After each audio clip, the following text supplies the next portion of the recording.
महाराष्ट्र में सत्ता का खेल अब समाप्ति की ओर है और बीजेपी ने आखिरकार वही किया जो बीजेपी चाहती थी। लेकिन शपथ से एक दिन पहले यानी आज, कल शपथ होनी है और आज एकनाथ शिंदे जो मुख्यमंत्री थे उन्होंने आज दोबारा इस्तीफा दे दिया।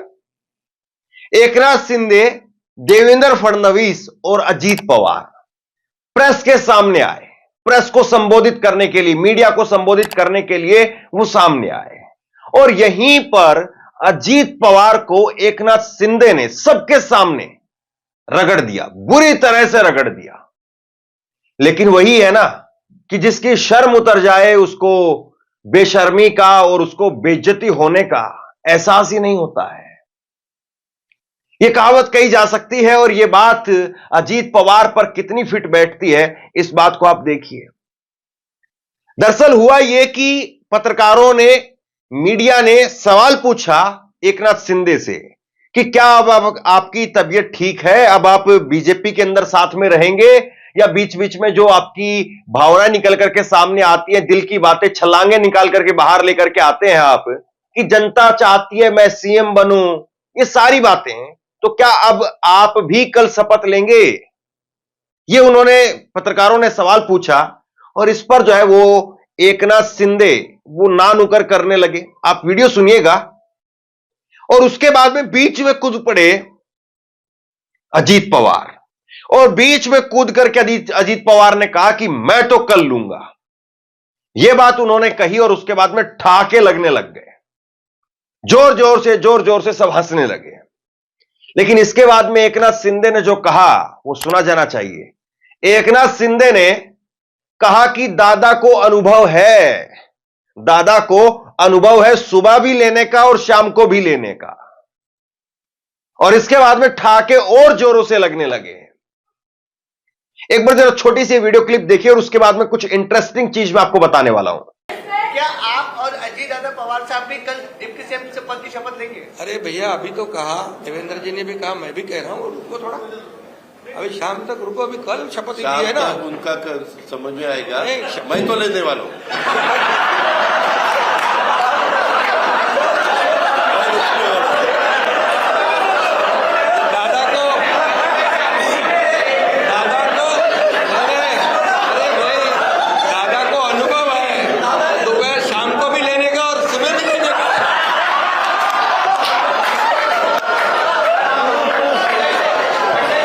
अब जरा ये वीडियो देख करके आपको कुछ समझ में आया?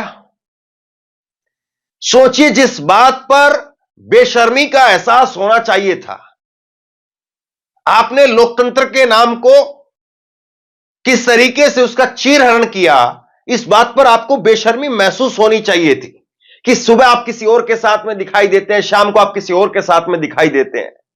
आपकी कोई विचारधारा ही नहीं है। आप बिकाऊ माल की तरह कभी इधर कभी उधर। आप कोई केले सब्जी थोड़ी ना है कि कोई भी टिंडे की तरीके से, लौकी की तरीके से, तोरी की तरीके से आपको खरीद करके ले जाए और अपनी दुकान में जाकर के लगा दे। लेकिन वही है कि जिसकी शर्म उतर जाए उसको कहां पर इन चीजों का एहसास होता है। एकनाथ शिंदे ने जो बात कही कि दादा को अनुभव है सुबह कहीं और शाम को कहीं और लेने का, इस बात को जो है वो आप हल्के में मत लीजिए। अभी भी टीस है एकनाथ शिंदे के दिल में, लेकिन अब टीस भले ही हो, जो भी हो, टीस तो अडवाणी साहब के भी थी, लेकिन क्या कर पाए। तो अब कुछ भी हो एकनाथ शिंदे के दिल में, वो अपने दिल में रखना, उससे बाहर नहीं लेकर के आना है। आज क्या हुआ मैं आपको बताता हूं। गाड़ी जब आती है राजभवन के अंदर, इस्तीफा देना था एकनाथ शिंदे को। एकनाथ शिंदे, अजीत पवार और देवेंद्र फडणवीस तीनों मीडिया को दिखाने के लिए एक ही गाड़ी में बैठ करके आए। एकनाथ शिंदे पहली सीट पर बैठे हुए थे, पीछे की सीट पर अजीत पवार और देवेंद्र फडणवीस बैठे हुए थे। लेकिन जब राजभवन के अंदर गए तो एकनाथ शिंदे बिल्कुल अलग बैठे हुए थे, 2-2.5 फुट दूर, और दूसरी तरफ जो है वो देवेंद्र फडणवीस और अजीत पवार बैठे हुए थे। मतलब वो एक किसी ने कहा है ना, मेरी तरह जरा तुम भी तमाशा किए बगैर रो करके दिखाओ, आंखें जरा भी गीली किए बगैर। कुछ वही हालत जो है वो एकनाथ शिंदे की हो गई है। जरा ये तस्वीर देखिए आप ये अलग अलग तस्वीरें हैं अभी की। एक तस्वीर है 26 नवंबर की। 26 नवंबर को एकनाथ शिंदे उन्होंने अपना इस्तीफा दिया था। यह तब की तस्वीर है। और एक आज की तस्वीर है जब एकनाथ शिंदे ने फिर से इस्तीफा दिया।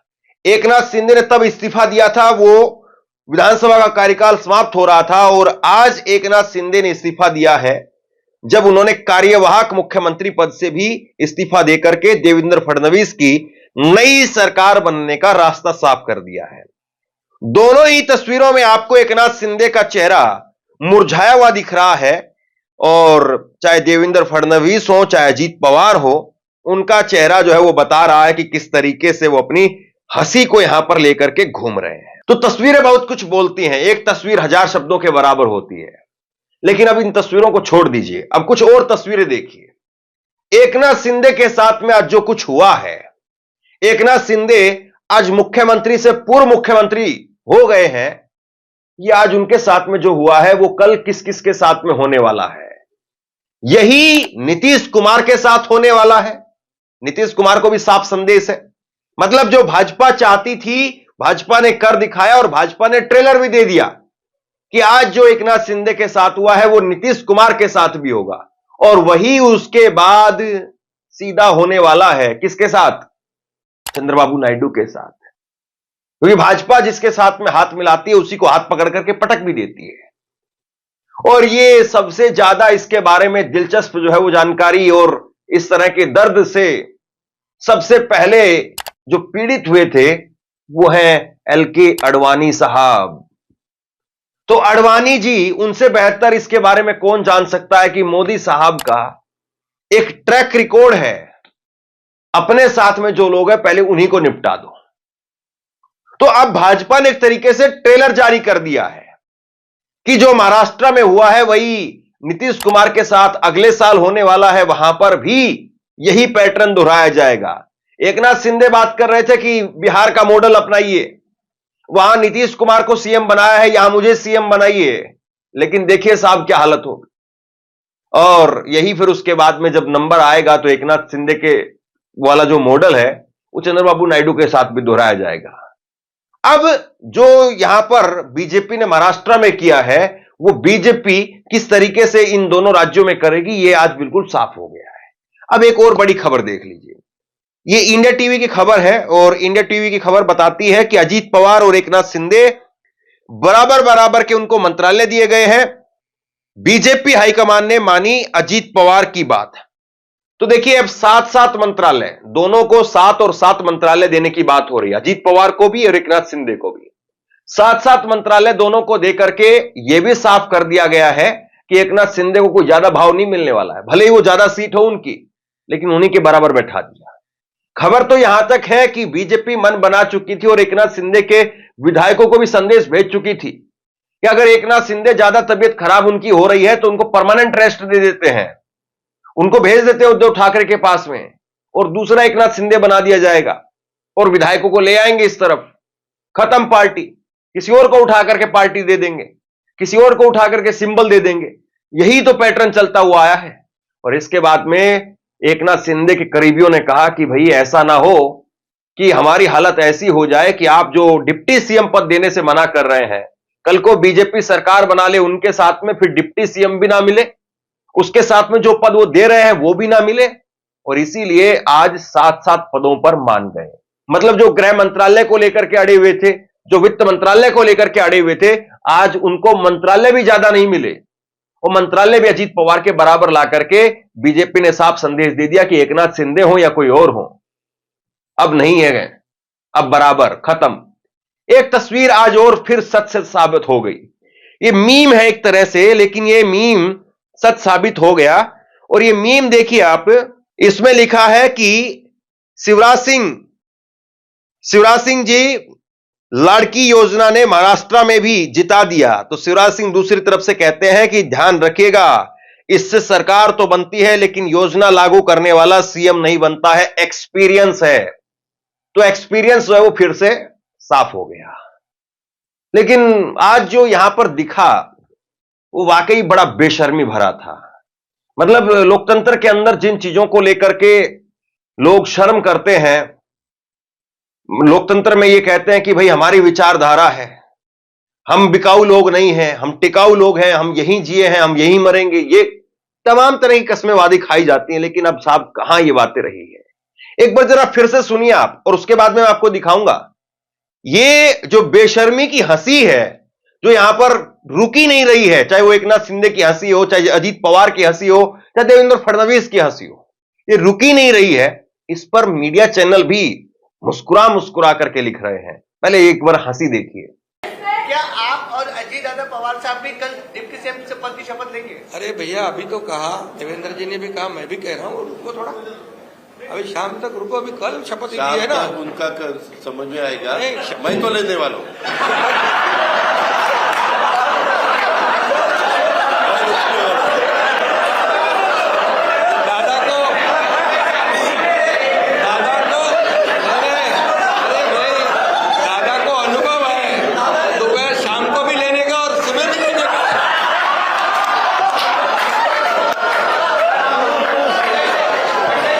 अब इस बेशर्मी पर कम से कम जो है वो शर्म महसूस होनी चाहिए थी, लेकिन कहां साहब। एनडीटीवी ने देखिए इस खबर को लिखा है, इनका मालूम नहीं मैं तो शपथ ले रहा हूं। और यह कहने के बाद एनडीटीवी ने एक स्माइली की इमोजी जो है यहां पर लगाई है। बताइए, एक चैनल है, बाकायदा राष्ट्रीय चैनल है एक, और वो राष्ट्रीय चैनल इस बात का जश्न मना रहा है। ये एनडीटीवी है, ये वही एनडीटीवी है कभी सरकार को आंखें दिखाता था, ये वही एनडीटीवी है जिसमें कभी रवीश कुमार की बातें जो है वो होती थी, और वो एनडीटीवी आज इस बेशर्मी की हंसी में अपनी भी हंसी मिला रहा है। प्रेस कॉन्फ्रेंस के दौरान जब पत्रकारों ने पूछा कि क्या आप दोनों भी कल डिप्टी सीएम पद की शपथ ले रहे हैं, तो अजीत पवार और उस पर एकनाथ शिंदे का रिएक्शन पर लगने लगे ठाके। तो आज साहब ये हो गया है। मतलब जिन कलमकारों की ये जिम्मेदारी होनी चाहिए थी, जिनको सवाल पूछने चाहिए थे, कोई पत्रकार वहां ऐसा होना चाहिए था जिसको सिर्फ इतनी बात कहनी चाहिए थी कि आप यहां पर ठाके लगा रहे हैं, तो क्या आप ये मानते हैं कि ये अजीत पवार का उधर जाना, उधर से इधर आना, या फिर उधर चला जाना, या फिर उधर से इधर आ जाना, इसकी कोई मायने नहीं है। और क्या ये फिर से होगा?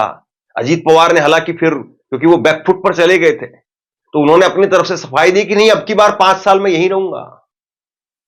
लेकिन एकनाथ शिंदे पर एक कार्टून जो है वो बड़ा वायरल हो रहा है। देखिए जरा ये कार्टून, इसमें ये सतीश आचार्य जी ने कार्टून बनाया है, और इसमें लिखा है कि I will accept my decision taken by Modi ji. और ये जो अलग अलग भाव भंगिमाएं दिखाई गई हैं, ये बताती हैं कि एक्सेप्ट कैसे हो रहा है, ये डिसीजन जो है वो कैसे एक्सेप्ट हो रहा है, ये यहां पर बताता है। तो कुल मिलाकर के एकनाथ शिंदे आज जो उनके साथ में हुआ है, इस बात का एहसास उनको पहले से हो चुका था। बस वो कोशिश कर रहे थे कि किसी तरीके से मैं अपनी चाबी भर करके और अपना कुछ न कुछ करके दिखाऊं, बीजेपी से कुछ न कुछ अपनी बातें मनवाऊं। खैर अब 24 घंटे का वक्त भी नहीं बचा है, कल पर्दा उठ जाएगा, और कल पर्दा जब उठेगा तो मुंबई के आजाद मैदान में शपथ ले रहे होंगे देवेंद्र फडणवीस। अजीत पवार जो कह चुके मैं तो कल लूंगा। तो मुझे नहीं लगता है कि एकनाथ शिंदे वो 56 इंच की छाती रखते हैं कि मोदी जी जब उस मंच पर हों, और उस मंच पर देवेंद्र फडणवीस शपथ ले चुके हों, उस मंच पर अजीत पवार शपथ ले चुके हों, उस मंच पर फिर एकनाथ शिंदे की शपथ ना हो। मुझे जरा सा 1% भी इसमें जो है कोई गुंजाइश नहीं दिखाई देती है। वो है 1000% कल शपथ लेंगे। वो डिप्टी सीएम बनने जा रहे हैं, वो अपनी तरफ से घुमाने की, ट्विस्ट करने की कोशिश आखिरी वक्त तक करना चाहते थे, लेकिन सबको पता है कि उन्होंने सरेंडर कर दिया है। दूसरी बड़ी बात, अब उनको गृह मंत्रालय मिलेगा, वित्त मंत्रालय मिलेगा, या अब खेल खत्म, अब अपने बाकी मंत्रालय जो है वो संभालिए और गृह मंत्रालय के सपने छोड़िए। बीजेपी क्या अब भी उनको गृह मंत्रालय देगी, या कम से कम नीतीश कुमार को कोई तो संदेश देगी कि नहीं हम ख्याल रख रहे हैं उनका भी। सोचिए आज नीतीश कुमार के लिए आज की रात कैसी होगी। उनको भी साफ साफ पता चल गया कि बीजेपी जो वो क्या हालत बना दे रही है, और नीतीश कुमार आज क्या सोच रहे होंगे। शेयर कीजिए इस खबर को, लोगों तक पहुंचाइए, और आप क्या सोचते हैं नीचे कमेंट बॉक्स में लिख करके मुझे जरूर बताइए। आपका बहुत बहुत धन्यवाद।